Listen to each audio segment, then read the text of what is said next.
Hello students, पिछली class में अपन ने सरफेस एनर्जी की बात कर ली थी, पॉजिटिव ऊर्जा की अपन ने बात कर ली थी। आज की क्लास में अपन पढ़ेंगे कूलाम ऊर्जा के बारे में।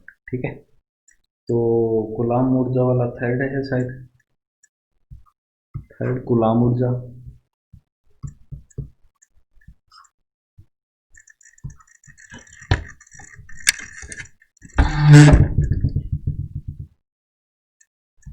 कूलाम ऊर्जा,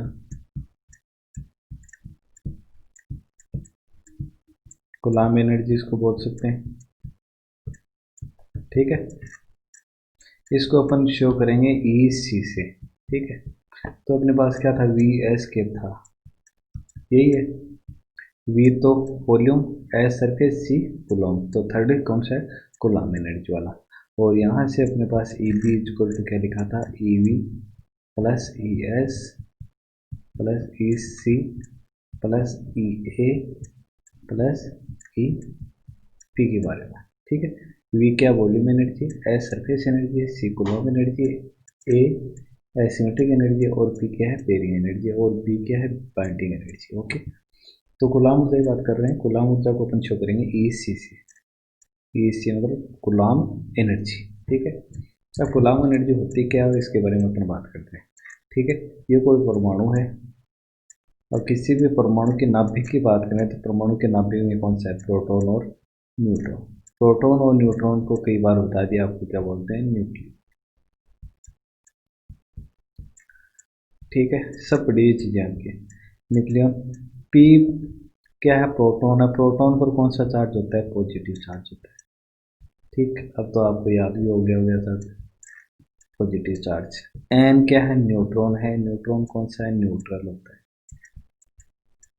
मतलब कोई चार्ज नहीं होता, इसको बोल सकते हैं अपन उदासीन।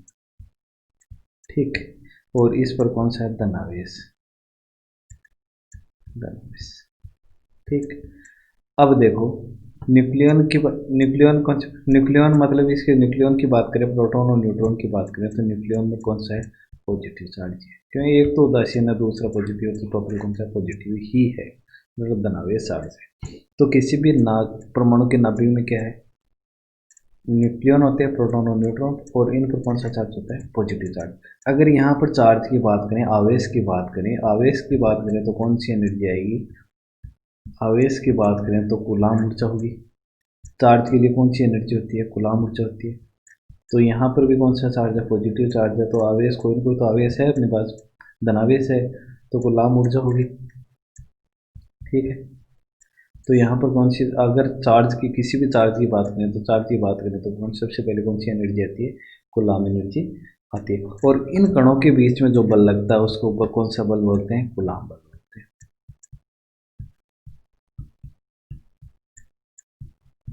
ठीक है, इन कणों के बीच में जो भी बल लगेगा उसको क्या बोलेंगे, कूलॉम बल बोलेंगे, या इसको अपन और भी नाम दें तो इसको बोल सकते हैं विद्युत बल भी अपन बोल सकते हैं। ठीक है, तो बल के कितने नाम हो गए, दो हो गए, एक तो कूलॉम बल बोल सकते हैं, एक बोल सकते हैं विद्युत बल। और इन पर जो एनर्जी रहेगी वो कौन सी है, कूलॉम ऊर्जा रहेगी। ठीक है, अब इसको अपन शो करेंगे किससे, ई से। ठीक, अब ध्यान से देखो, कूलॉम ऊर्जा की बात करें, कूलॉम एनर्जी की, किसी परमाणु के नाभिक की बात करें तो नाभिक में क्या कहते हैं, प्रोटॉन और न्यूट्रॉन। प्रोटॉन पर पॉजिटिव, न्यूट्रॉन पर न्यूट्रल, उदासीन। तो टोटल चार्ज कौन सा होगा, नाभिक पर पॉजिटिव चार्ज। अगर चार्ज की अपन बात करें, अगर चार्ज जहाँ पर आ गया तो वहाँ पर कौन सी एनर्जी होगी, कूलॉम ऊर्जा होगी। और जिन कणों के बीच में ये बल लगेगा उस बल को क्या बोलेंगे, कूलॉम बल या विद्युत बल। ठीक है, अब नाभिक की कूलॉम ऊर्जा किस पर डिपेंड करती है, अब ई सी क्या है, कूलॉम एनर्जी है। और नाभिक की कूलॉम ऊर्जा जो ई सी है वो किस पर डिपेंड करती है, वो डिपेंड करेगी किस किसके साथ डिपेंड करती है, किस पे ये समानुपाती होती है, वो होती है 3/5 के क्यू का स्क्वायर अपॉन आर। के यहाँ पर क्या है, कांस्टेंट है, गुलाम कांस्टेंट, क्यू यहाँ पर चार्ज है, और आर यहाँ पर क्या है, रेडियस, दो कोणों के बीच की दूरी। ठीक है, तो ई सी प्रोपोर्शनल क्या होता है, इसकी प्रकृति भी क्या होती है, इन सबके विपरीत। मतलब आपको बताया था वॉल्यूम एनर्जी के अलावा सबकी प्रकृति क्या होती है, वॉल्यूम एनर्जी के विपरीत, या इसकी पॉजिटिव है तो बाकी सब क्या रहेगी, नेगेटिव ही रहेगी। तो इनकी प्रकृति विपरीत है तो यहाँ पर नेगेटिव साइन, 3/5 के क्यू का स्क्वायर अपॉन क्या आ गया, आर आ गया। ठीक, तो कूलम्ब एनर्जी किसके समानुपाती होती है, 3/5 kq²/r के। नेगेटिव साइन क्यों आया, क्योंकि वॉल्यूम एनर्जी की के अलावा बाकी सबकी क्या होती है, प्रकृति विपरीत होती है। ठीक है, ठीक है। और नाभिक क्या है, गोले के समान है। नाभिक गोले के समान है तो यहाँ पर जो अपने पास रेडियस है r इजक्वल टू आपने पढ़ा होगा r नोड 1/a/3 होता है। ठीक, r नोड क्या है, रेडियस कांस्टेंट, a यहाँ पर क्या, द्रव्यमान संख्या। ठीक, अब चार्ज की बात करें क्यों, तो क्यों है तो क्यों का इसका दो चार्जों को मिलाकर स्क्वायर बना है। तो यहाँ पर देखो आप पहले तो वो क्या होता है, KQ1Q2 r का स्क्वायर। ये क्या है, इलेक्ट्रिक फील्ड की बात करें तो कूलम्ब इलेक्ट्रिक फील्ड की बात करें तो यहाँ से अपने पास, यहीं से तो अपने पास ये है कूलम्ब एनर्जी आई है, एनर्जी है तो ये तो किसके समान करते हैं, -3/5 kq²/r के। r यहाँ पर क्या है, रेडियस। ठीक, r इजक्वल टू क्या है, r नोड 1/3। और जो चार्ज लेंगे वो चार्ज अपन लेंगे ZE, एक तो ले लेते हैं Q1 ले लेते हैं ZE, और दूसरा Q2 ले लेते हैं Z-1 × E। तो यहाँ पर अपन Q² की बात कर रहे हैं, दोनों का स्क्वायर है तो ये हो जाएगा ZE × Z-1। ठीक है, ठीक है। अब इसका मान अपन रखेंगे तो क्या आ गया, EC समानुपाती -3/5 K है, Q का स्क्वायर कर रहे हैं तो ये हो गया ZE × Z-1 E/r है। तो r को अपन लिख सकते हैं r नोड 1/a/3। ठीक है, तो EC समानुपाती क्या आ जाएगा, कोई कांस्टेंट ले लेते हैं अपन कोई, तो कूलम्ब एनर्जी की बात कर रहे हैं तो कोई कांस्टेंट ले लेते हैं -AC, और इसको ले लेते हैं Z × Z-1/1/3। बाकी सबको क्या ले लेंगे, कांस्टेंट के अंदर इंक्लूड कर लेंगे। तो अपने पास AC इक्वल टू यहाँ पर कूलम्ब कांस्टेंट जो बना वो क्या बन गया, 3/5, और ये बन गया K E²/r नोट। ठीक है, ये तो कांस्टेंट ले लिया, कौन सा, कूलम्ब कांस्टेंट। ठीक है, कूलम्ब ऊर्जा नियतांक बोल सकते हैं या कूलम्ब एनर्जी कांस्टेंट भी आप बोल सकते हैं, कूलम्ब ऊर्जा नियतांक।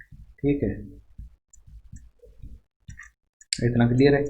कहाँ से आया, AC क्या है, कूलम्ब एनर्जी है। कूलम्ब एनर्जी कहाँ से आती है, जो आवेश पर जो एनर्जी होती है उसको क्या बोलते हैं, कूलम्ब एनर्जी। आवेश कहाँ से है, प्रोटॉन और न्यूट्रॉन को कौन सा है, पॉजिटिव चार्ज। नाभिक की अपन बात कर रहे हैं। ठीक है, तो यहाँ पर क्यू का स्क्वायर है तो दो चार्ज लेने हैं, तो क्यू का स्क्वायर दोनों चार्ज मिलाकर क्या बन गया, Q², और ये बन गया अपने पास Q², और ये किसके समानुपाती होता है, -3/5 kq²/r के। ठीक है, ओके, ये तो आपने पढ़ा होगा, इलेक्ट्रोमैग्नेटिक में आ जाता है, फर्स्ट ईयर में। ठीक है, किसी को नहीं पता हो तो एक बार मेरे को पूछ लेना। ओके, ठीक, इतना क्लियर है। तो EC इक्वल टू अपने पास ये थर्ड नंबर इक्वेशन अपन ले लेते हैं। ठीक, ये आपको अलग अलग याद होने चाहिए। VS की बात करें तो सभी के लिए आपको पता होना चाहिए, EV क्या आया था, ES क्या आया था, EC क्या आया था, EA क्या आया था, EP क्या आया था, चारों को इंक्लूड करके अपने पास क्या बनेगा, बाइंडिंग एनर्जी EB का फॉर्मूला बनेगा। ओके, अगला टॉपिक 3 हो गए ना, चौथा लेते हैं प्रतिसम्मित ऊर्जा। प्रतिसम्मित ऊर्जा, ये इंग्लिश में बात करें तो एसिमेट्रिक एनर्जी, एसिमेट्रिक एनर्जी की बात करें। ठीक, अब प्रतिसम्मित ऊर्जा ये क्या होती है। अब सेगर का चार्ट आपने पढ़ा होगा, सेगर का चार्ट, सेगर चार्ट भी जिसको बोलते हैं। सेगर चार्ट में क्या पढ़ा था, यहाँ पर पढ़ा था आपने N/Z का रेशियो। N/Z का रेशियो कहाँ से, 1 से 1.6 तक तो क्या रहेगा, स्टेबल, बाकी अनस्टेबल। तो यहाँ से 1 से 1.6 तक तो स्थायी नाभिक है। अगर इनका रेशियो N/Z का रेशियो अगर 1 से 1.6 तक है तो स्थायी, और अदरवाइज क्या है, अस्थायी है। इतना आपने पढ़ा होगा। तो ये सेगर का चार्ट किस पर डिपेंड कर रहा है, N/Z पर। N यहाँ पर क्या है, न्यूट्रॉन संख्या है। न्यूट्रॉन संख्या अपन बोलते हैं, और जेड यहाँ पर क्या है, प्रोटॉन संख्या है,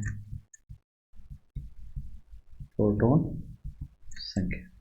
तो सेगर का चार्ट किस पे डिपेंड कर रहा है, न्यूट्रॉन संख्या और प्रोटॉन संख्या। तो एन अपॉन जेड का रेशियो क्या आना चाहिए, 1 से 1.6 के बीच में आना चाहिए, अदरवाइज क्या है, अस्थायी नाभिक होगा।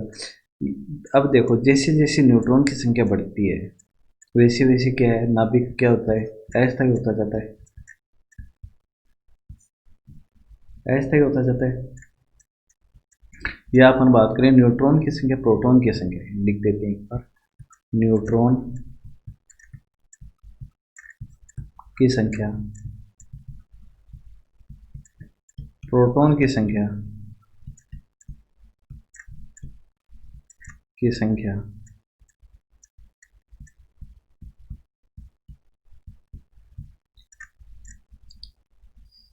से ज़्यादा होती जाती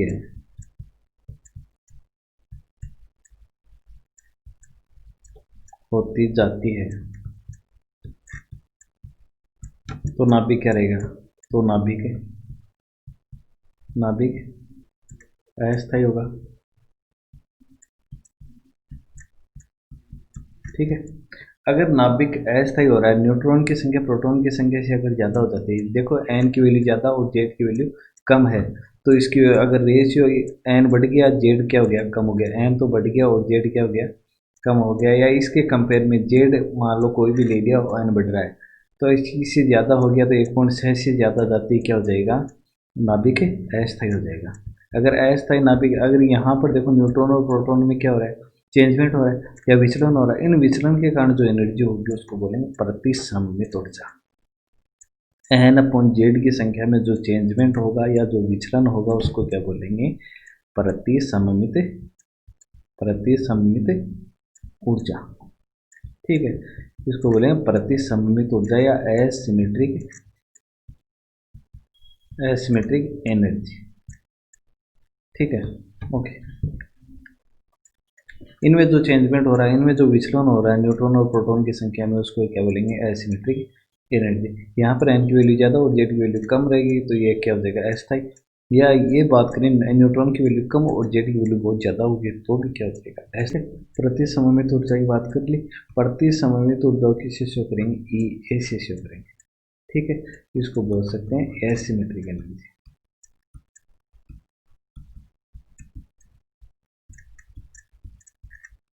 ठीक, प्रतिसममित ऊर्जा। ठीक, अब प्रति नाभिक की जो प्रतिसममित ऊर्जा है वो एक तो एन माइनस जेड का स्क्वायर के समानुपाती होगा, के प्रोपोर्शनल या समानुपाती, और द्रव्यमान संख्या के क्या होगा, व्युत्क्रमानुपाती होगा, ए के व्युत्क्रमानुपाती। ठीक है, तो एक के तो क्या है, द्रव्यमान संख्या है तो क्या है, व्युत्क्रमानुपाती, और एन माइनस जेड प्रोटॉन और न्यूट्रॉन और प्रोटॉन संख्या के घटाने पर जो आएगा उसके स्क्वायर की क्या रहेगा, समानुपाती रहेगा। तो अपन इससे क्या लिख सकते हैं, ई ए समानुपाती एक तो अपने पास क्या आ गया, प्रोपोर्शनल एन माइनस, इसको मिटा देते हैं, एन माइनस जेड का स्क्वायर, एक तो ये आ गया अपने पास, और एक आगे ई ए समानुपाती 1/a। तो यहाँ से अपने पास एसिमेट्रिक एनर्जी ई ए प्रोपोर्शनल क्या आ जाएगा, एन माइनस जेड का स्क्वायर अपॉन ए। ओके, ठीक है, ये आ गया अपने पास। तो इसको प्रोपोर्शनल को उठाएं तो क्या आएगा, ई ए इक्वल्स टू, नेगेटिव साइन आना ही है क्योंकि इसकी प्रकृति क्या विपरीत है, किसके, वॉल्यूम एनर्जी के। तो इसको लिख सकते हैं ए एन माइनस जेड का स्क्वायर अपॉन ए। यहाँ पर क्या है, प्रतिसममित ऊर्जा नियतांक, प्रतिसममित ऊर्जा नियतांक, इसको अपन बोल सकते हैं, कॉन्स्टेंट रखना भाई, इसको अपन ये बोल सकते हैं। ठीक है, और अपने पास n इक्वल टू होता है a माइनस जेड, ठीक, या a इक्वल टू होता है n प्लस जेड। द्रव्यमान संख्या क्या, प्रोटॉन और न्यूट्रॉन संख्या के क्यू के बराबर, तो एन प्लस जेड भी अपन बोल सकते हैं। तो यहाँ से एन इक्वल टू क्या लेंगे, ए माइनस जेड। तो यहाँ से अपने पास ई ए समानुपाती क्या आ जाएगा, समानुपाती की बात करें या माइनस ए की बात करें तो अपने पास क्या आएगा, इसको हटा देते हैं, यहाँ तक कर लिया तो इक्वल टू आ जाएगा माइनस ए और एन माइनस जेड है तो एन की जगह क्या लिखें, ए माइनस जेड जेड का स्क्वायर अपॉन कैपिटल ए। ठीक है, तो ई ए इक्वल टू अपने पास क्या आएगा, इक्वल टू अपने पास क्या आएगा माइनस ए, तो माइनस ए और ए माइनस 2 जेड का स्क्वायर अपॉन कैपिटल ए। तो ये किसकी वैल्यू आ गई, एसिमेट्रिक एनर्जी। इसको अपन क्या बोलेंगे, एसिमेट्रिक एनर्जी या प्रतिसंमित ऊर्जा। ठीक है, तो इसको क्वेश्चन नंबर 4 ले लेते हैं, आपके नोट्स के हिसाब से देख लेना, 4th है 5th है जो भी है। ओके, यहाँ तक क्लियर है। ये आ गया अपने पास एसिमेट्रिक एनर्जी। इससे पहले अपन ने बात कर ली थी कूलॉम एनर्जी ई सी के लिए। अब लास्ट एक और बची है कौन सी, फेरेड एनर्जी, उसको अपन डिस्कस करेंगे next class. Okay, thank you.